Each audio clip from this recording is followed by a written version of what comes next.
Another morning, another vlog, another tanim, mga butil. Ito, ako po yung naglalagay sa seedling tray ng lupa. Ano po? Kasi dapat po itong sitaw, rekta nga po itatanim ko.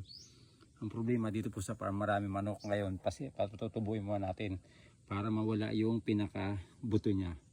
Pag may dahon na pong 2 o 3, pwede natin siyang ilipat tanim. Para hindi po siya tukayin. Ano po mga butil? Kasi sa mahal po ng buto ng sitaw ngayon, masasayang lang pagka tinuka po ng manok. Ano po? Kaya kapag marami pong manok, diskarte lang natin gagawin. Ilipat muna natin dito sa sindinri ang buto.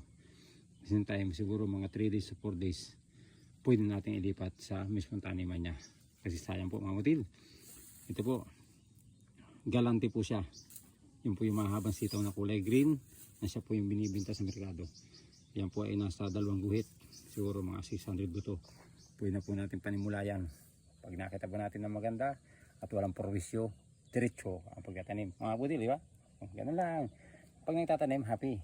Para po maraming bunga. Di ba? Ganun lang. Ha? Ganun lang.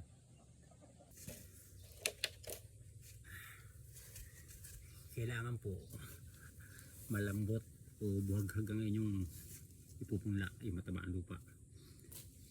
Yan. Ito po, ginaganyan ko para matanggal po yung mga bato o ibang dumi. Yan. Kasi po, ito ay yung pagsilaban ng basura. Mataba po yun. Meron naman po kayong ibang yung organic na lupa na pinagkunan ng mga dayami. Yung pinagkunan ng kaya inyog, mas maganda po yun. Kaso nga lang dito po yung lupa ay maganda na, kumbaga malambot at buwagag siya.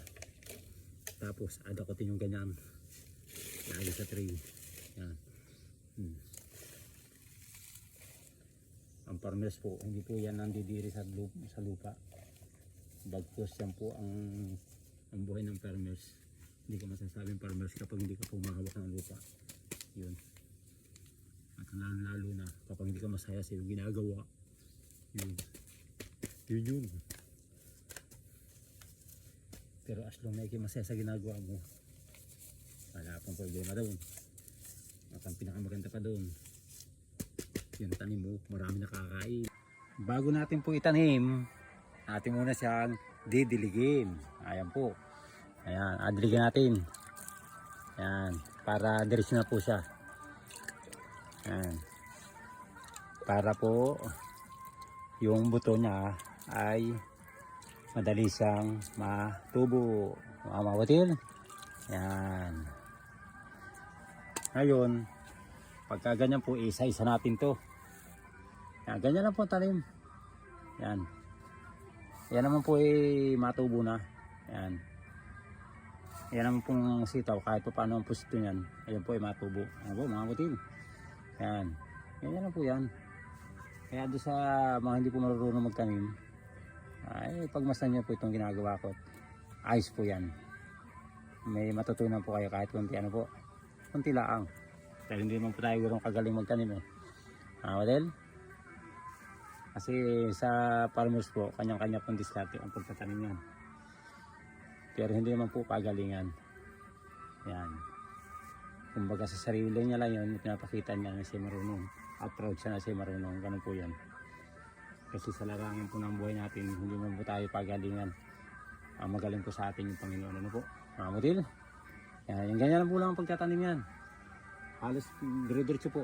Yan. Basta lahat ng butas sa alagyan nyo. Kasi dito po ay, kaya po yan nilipat tanim ko.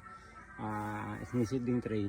Dahil dito po may mga manok, ay mahal po ang binhi ng sitaw. Yan, mga ginto. Kaya sa merkado, ang gulay, ginto rin, mga butil. Okay mga butil? Tama, may natutunan kayo? Kaya nga lang po lang yan, hanggang sa ito po ay mapuno. Yan, dami yan. Siguro nasa 600 to 700 na buto yan. Ubusin natin yan para marami kain. Di ba? Yun no. Tapos na oh. Mga butil. Ano sakit ng baywang ko? Magtanim ay hindi biro talaga sa tambaywang. Nasa kwanto. May 1,000 puno. Kasi isang tray nito mga kun eh. May 100. Ay 1, 2, 3, 4, 5, 6, 7, 13. 13, 14, 15. 15 tray.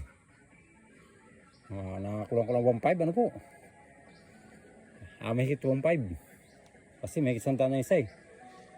Di sabihin natin 1.5 na. Puro. Ang dami nga. Oh.